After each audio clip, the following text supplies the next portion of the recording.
Bonjour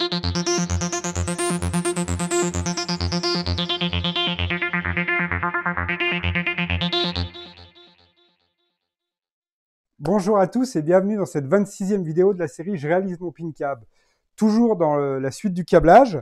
Pour pouvoir avancer, maintenant, il va falloir commencer à poser le caisson. Ce fameux caisson, vous avez été nombreux à m'interroger sur ce que j'avais fait, comment je l'ai fait et puis à quoi il va me servir exactement. Donc, je vais vous expliquer tout ça maintenant, de façon à ce qu'après, on puisse l'intégrer dans la caisse et qu'on puisse commencer à remonter tous les câbles qu'on a tirés dans les dernières vidéos pour arriver jusqu'aux cartes. Donc, ce caisson, alors, il fait la largeur de ma caisse, 56,2 cm, je crois, quelque chose comme ça. Il fait 50 cm de long, il y a 30 cm de caisse, et puis il y a 20 cm de retour au-dessus, comme ça, sur 10 cm de haut. Le retour, on va commencer par lui, parce que là, j'ai posé très brièvement les toys qui vont aller dessus. Pourquoi j'ai fait un retour? Comme je vous ai expliqué dans une des précédentes vidéos, je ne veux pas que mes batteurs tapent directement sur la caisse, soit vissés directement sur la caisse et tapent dessus, parce que je trouve que c'est trop bruyant, ça résonne trop, et je pense que dans le contreplaqué, ça va être encore pire. Donc ce que je voulais faire, ce que je tenais à faire, c'est les poser sur une planche, soit une traverse, soit cette planche de cartes. En fait, cette planche de cartes sera bien évidemment à côté de la caisse, contre la caisse, mais les toys ne seront pas directement fixés dessus, ils seront fixés sur cette petite platine. Quand j'entends les toys, je parle des batteurs. Les batteurs et les slingshots, du coup, j'en ai profité pour intégrer les slingshots dessus. De toute façon, les slingshots, j'aurais pas pu les poser sur le bord de la caisse et j'aurais pas voulu le faire. Donc, qu'est-ce que j'ai fait? La première chose, Smallcap m'a simplifié le travail par rapport à sa dernière création. En fait, quand on achète des batteurs, ils arrivent comme ceci sur les platines de base, donc les platines qui servent sur un rail flipper à mettre dessous, à traverser le plateau et puis avoir le batteur. Donc j'en ai démonté un pour vous montrer et j'en ai laissé un autre sur sa platine, c'est la platine de base des flippers. Et du coup, Smallcap a créé des platines totalement sur mesure, comme ceci, qui permettent en fait de s'accrocher totalement différemment. C'est-à-dire qu'on pourrait les poser sur le côté, on pourrait les poser sur une petite traverse, les poser avec simplement 2 équerres. Ça prend beaucoup moins de place. Comme on peut le voir, c'est beaucoup plus fin. Voilà, au niveau de la fixation, hein, c'est voilà, un tiers. Donc, ça nous permet de pouvoir les mettre vraiment où on veut. J'en ai déjà démonté un, je l'ai posé, je vous le montrerai une fois que je l'aurai démonté, parce que là, je vais le laisser pour vous expliquer. J'en ai profité pour changer les bobines. Si vous avez suivi ma présentation du matériel, j'ai commandé ces batteurs chez Smallcap et en fait, ils arrivent avec des bobines 11630 alimentées en 50 volts. Moi, je les ai changées par des bobines toujours en 50 volts, mais en des 11629 qui, après discussion, après quelques Américains qui ont fait les modifications et puis surtout le Pinball Life, le site américain de pièces de flipper, je suis passé donc sur les 629 qui permettent d'être alimentés, qui peuvent être alimentés en 24 volts, bien sûr, mais surtout qui font un super bruit en 24 volts. On perd quasiment pas de puissance. C'est pour ça que j'ai essayé de les changer. Donc j'ai profité de switcher de platine pour pouvoir les changer. Je précise que les platines sont livrées avec tout un lot de vis. Il y avait des petits sachets de vis dedans, de façon à pouvoir refaire la bascule de tous les composants qu'on a sur cette platine-là, sur celle-là, et de pouvoir tout remonter directement. Voilà, ça c'est dispo chez Smallcap. Les batteurs sont dispo chez Hardcab. Je vous expliquerai plus tard comment, pour les soudures, pour le câblage des batteurs, c'est un peu spécifique, puisqu'il y a 2-3 choses, on verra à ce moment-là.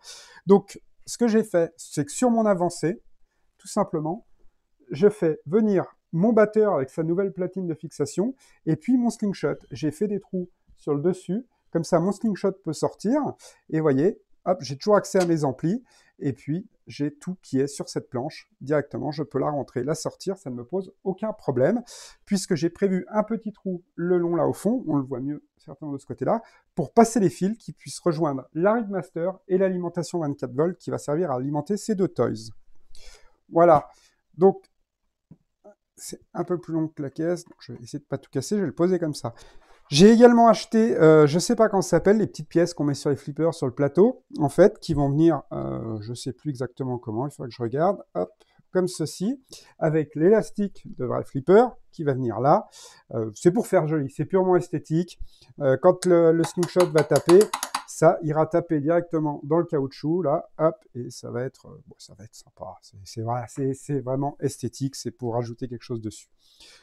Cette planche, je pourrais pas encore la finir puisque j'attends la déco. Elle a été imprimée et elle va arriver certainement fin de semaine ou début de semaine prochaine puisque je dois encore coller des stickers en rapport avec la déco sur cette planche. Pour l'instant, elle est brute, elle est noire, juste peinte, mais il y aura encore des choses, donc je peux pas totalement la finir, fixer les toys et tout, parce que je vais avoir besoin de la place. Voilà, donc les toys, batteur là en dessous, et puis slingshot juste à côté, avec la petite déco qui viendra dessus, là. Ça va être super sympa. Les batteurs, du coup, ne vont pas taper sur le bord, ils vont taper sur cette planche-là, et cette planche-là, elle va accueillir les amplis SSF, et l'ampli du fronton. Hop, j'ai fait une défonce à l'intérieur, et puis ça me permet de pouvoir enfoncer l'ampli, les boutons ressortent suffisamment pour pouvoir les attraper. Moi, j'ai dû laisser 3 mm d'écart, mais ça bouge pas, c'est costaud, il n'y a aucun problème. Et puis je vais avoir mon ampli SSF 1 avant ici, mon fronton 2.1 là, et mon ampli SSF arrière ici. Voilà, mes 3 amplis vont rentrer. Sous ma planche, hop, j'enlève ça pour pas tout faire tomber.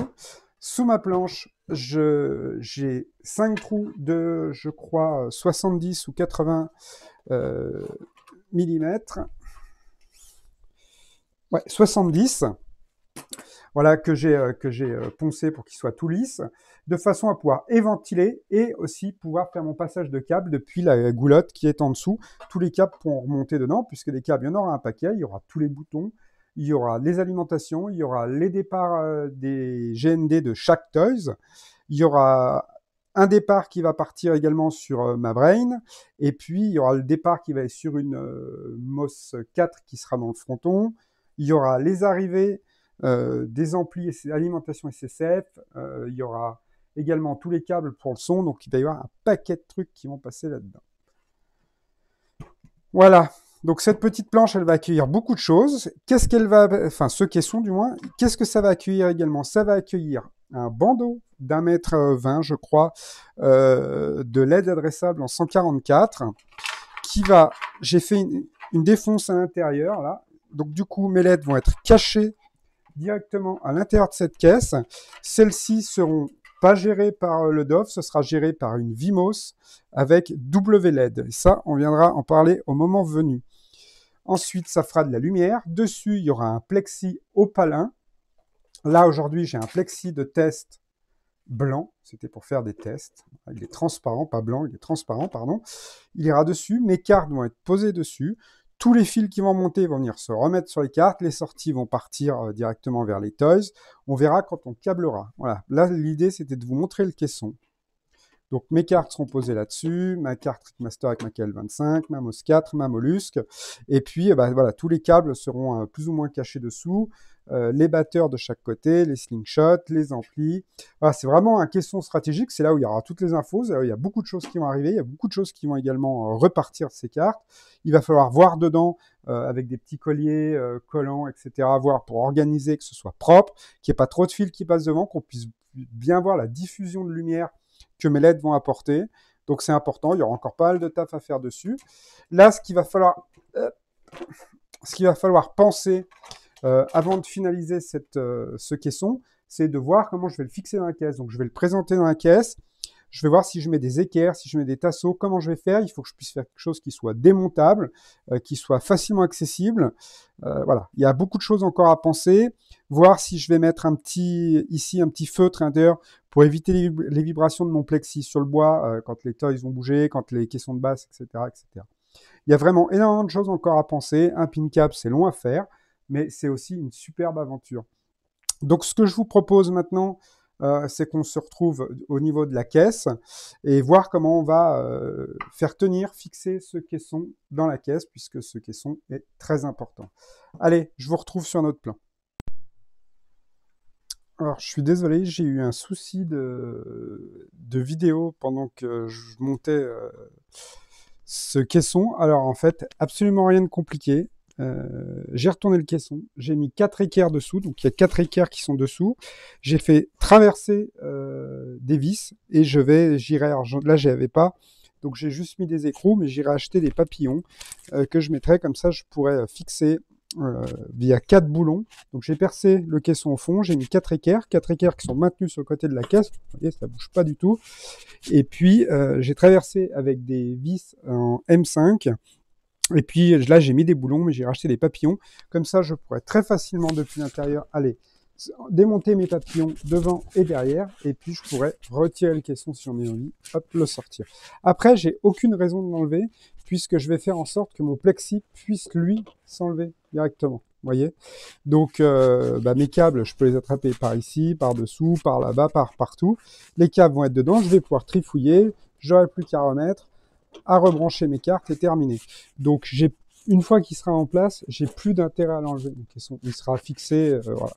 Je vais quand même le faire démontable, il faut toujours prévoir de le démonter, mais vous voyez, il n'y a aucun souci. Lui, s'il est fixé, puisque mon plexi pourra s'enlever.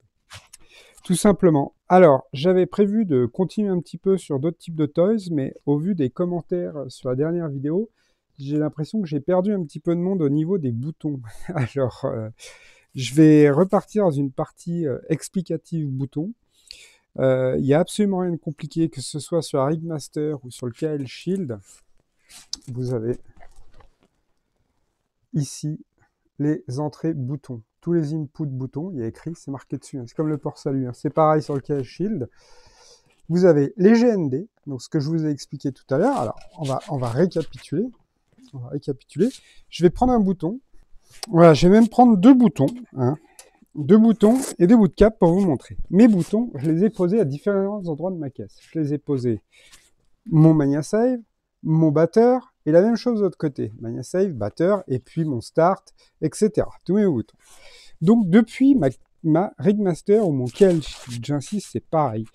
Vous avez GND bouton. C'est marqué dessus, bouton GND KL. Je vais mettre un fil dessus, tout simplement, sur ma sortie GND. Moi, je prends du noir. Le GND, c'est noir. C'est bien. On se repère comme ça. Je le branche là-dessus. Je pars sur un de mes boutons. Et hop, je repique sur l'autre. Et ainsi de suite. Sur chacun de mes boutons, depuis mon GNDKL, je pars sur un, puis sur l'autre, puis sur l'autre. Avec mon GND, je fais une chaîne pour les boutons. Je fais une chaîne de masse pour mes boutons. Je pars du GNDKL sur mon emplacement Rigmaster, je pars sur le premier, ensuite je reponte, je pars sur le deuxième, et ainsi de suite, et ainsi de suite. Et ensuite, mes boutons, pour fonctionner, ils ont besoin d'un côté du GND et de l'autre d'un signal. Le deuxième piou-piou de mes boutons, je vais fixer un fil dessus, je l'ai pris bleu pour me repérer, c'est le signal, et je vais dire, tiens, celui-là, c'est le batteur gauche. Bah, c'est écrit batteur gauche, je vais me brancher dessus. Et puis, celui-là, qui a déjà une boucle de GND, ben c'est le batteur droit. Je vais me câbler dessus, sur le deuxième plot restant, et batteur droit, et je me câble dessus. Et ainsi de suite. Mon start, ben je vais tirer un fil entre mon start et un plot de mon bouton. Je vais tirer un autre fil entre le crédit et un autre plot de mon bouton, etc., etc. Il y a juste le GND des boutons qui, lui, est en commun. Il part de un, il va vers l'autre, puis l'autre, puis l'autre, puis l'autre. Ce qui fait que ça vous oblige à doubler sur un pin 2 fils. Un qui arrive, un qui repart, un qui arrive. Un pont. On fait tout simplement un pont. Voilà. Il n'y a absolument rien de compliqué. Pour ce qui est des toys, on expliquera plus tard. J'y viendrai plus tard. Je voulais venir aujourd'hui, mais je préfère faire un récapitulatif sur les boutons afin que ce soit clair pour tout le monde. Rien de compliqué. Mon GND, je récapitule, allez, on la refait. Ça vaut mieux, plus que pas assez. GND, hop, je pars sur un dépôt, peu importe lequel, on s'en fout, il n'y a pas de sens. Je pars sur un, et hop, je me repique. Donc je plante ça là-dedans. Et ensuite, je me repique, et je pars sur le deuxième, sur le troisième, sur le quatrième, sur le cinquième. Autant de boutons que j'ai. Si je voulais séparer, j'ai pas besoin de séparer, mais si moi j'ai séparé mon côté gauche et droit, j'ai repris un deuxième endroit GNDKL marqué sur ma master, je suis reparti de l'autre côté, mais c'est le même, un GND c'est le même pour tout, donc il n'y a aucun souci. Et puis mon signal, mon bouton il a un signal là, mon autre bouton il a un autre signal là, le signal c'est un par bouton, tout simplement, tout simplement. Vous vouliez voir en même temps mon câblage bouton, je vais vous le montrer. Donc je suis désolé, je prends le téléphone pour vous montrer le câblage, donc je vais réexpliquer un petit coup. Vous voyez, ça c'est mon MagnaSave gauche, ça c'est mon c'est mon MagnaSave gauche et ça c'est mon batteur gauche. Donc ce que j'ai fait, j'ai un signal qui est branché d'un côté, on s'en fout, il n'y a pas de côté, on choisit celui qu'on veut, peu importe. Et ce fil-là, il part, il sera branché sur Mania gauche, tout simplement. Et ensuite, ma boucle de masse, elle part de ce bouton-là jusqu'à l'autre, jusqu'à l'autre, jusqu'à l'autre, etc. pour au final revenir se mettre sur GND KL, tout simplement. Vous voyez, si je vous montre en bas, désolé pour le câblage, pour l'instant il n'y a rien de passé, c'est tout en vrac, j'ai un pont de GND qui arrive là, sur la même cosse, qui repart sur l'autre. Par contre, les signaux, je ne sais pas comment on dit toujours, il y en a un chacun qui part, et ils arrivent tous ici, tout simplement. Voilà. Par contre, j'ai qu'un seul GND, le noir. Voilà, j'avais prévu d'orienter cette vidéo un peu plus sur le côté cartes et toys.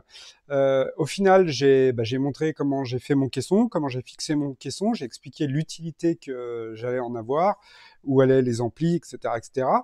Une chose à penser, c'est quand vous avez le caisson, comme devant, je vais avoir les toys shaker et meg, de bien prévoir la hauteur suffisante pour que le shaker puisse passer avec le slingshot qui va être dessus. Voilà, il faut essayer de penser un petit peu à toutes ces choses. Le mien est à 24 cm du bas, la planche de dessus est à 24 cm du sol de la caisse, du bas de la caisse. Voilà, c'est des codes qui me vont très bien. Je vais pouvoir passer les fils devant, j'ai laissé un petit peu de place. Tout, pour l'instant, tout est nickel. Voilà, comme je disais, j'avais prévu d'orienter un peu plus sur les toys, mais au final, je me suis rendu compte qu'il y avait besoin d'apporter quelques petites... quelque chose en plus au niveau des boutons, apporter quelques précisions pour les boutons. Donc j'espère que ça vous suffira. J'espère pour ceux qui étaient un petit peu perdus avec ce câblage bouton, ça va vous aider. J'espère que vous allez le comprendre. N'hésitez pas, comme d'habitude, à me laisser en commentaire. Ne me dites pas oui pour me faire plaisir ou quoi que ce soit. On peut adapter le format. Vous voyez, on en a parlé tout à l'heure sur le groupe. On peut le faire en live. Je le fais en vidéo. Je peux vous expliquer au cas par cas, mais je préfère le faire en vidéo. Ça permet de servir à plusieurs personnes, à plus de monde, à toucher plus de personnes. Donc voilà, on a vu pour les boutons. Après, comment relier les cartes entre elles, on y verra bientôt. Comment on va relier les toys, on va y voir bientôt. On a déjà tiré nos courants, enfin on a tiré les GND, mais je vous expliquerai ça. Et puis s'il faut revenir dessus, comme on a fait là pour les boutons, on reviendra dessus, il n'y a aucun problème. Le but de ces vidéos, c'est pas de vous montrer mon pin cap, parce qu'à la limite, je vais le faire tout seul, et puis je pourrais vous le montrer fini. Non, le but, c'est vraiment que tout le monde puisse apprendre et n'ait pas peur de faire un pin cap en voyant ces vidéos. Donc vraiment, c'est cool. Vos commentaires sont bien pris. N'hésitez pas à faire remonter s'il faut revenir sur des explications, s'il y a des choses à faire, avant qu'il soit fermé, avant que tout soit fini, autant le faire maintenant. Donc vraiment, n'hésitez pas. C'est vraiment cool. Au moins, vous participez. Ça me fait vraiment plaisir. Vos commentaires me font toujours plaisir. J'ai vraiment que de bons retours, très très bons retours. C'est top, top, top. S'il y a des choses que j'oublie, faites-moi y penser, parce que pareil, j'ai pas la science infuse dans la création du pin cap, donc peut-être je me rate sur certains points, peut-être j'aurais pu faire mieux, peut-être j'aurais pu faire différemment. En tout cas, c'est ce que je fais. Je pense que quand on va l'allumer, il va prendre feu. Non, je déconne. Je pense que ça va bien se passer. Ça devrait en tout cas bien se passer. Tout est respecté. Je revérifierai tout le câblage une deuxième fois. C'est hyper important. Et puis voilà. Allez, là-dessus, je vous souhaite une bonne soirée. Si vous avez aimé la vidéo, mettez-moi un pouce bleu. Si vous n'avez pas aimé, vous me mettez un gros fuck. Et puis, abonnez-vous à la chaîne. Je vous dis à bientôt. Moi, je vais continuer mon apéro. D'ailleurs, il fait la gueule. Je crois que c'est toujours aussi bon. Et puis, je vous dis à bientôt. Allez, bonne soirée.